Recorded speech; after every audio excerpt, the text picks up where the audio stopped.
Welcome to the Slop Farm. Enjoy the video. In this video, I will explain how to hand quilt binding. First, ensure your quilt edges are trimmed straight and even. Next, prepare your binding by cutting fabric strips 2½ inches wide.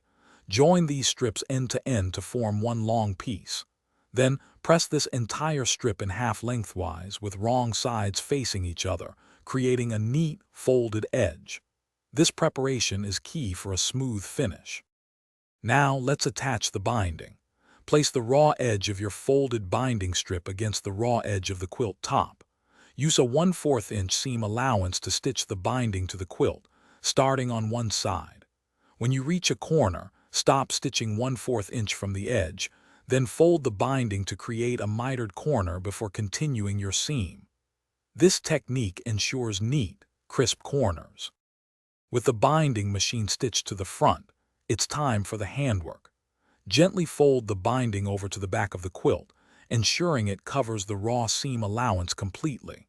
Using a fine needle and matching thread, hand stitch the folded edge of the binding to the quilt back. A blind stitch or a small whip stitch works best, creating a nearly invisible and very secure finish that will last for years.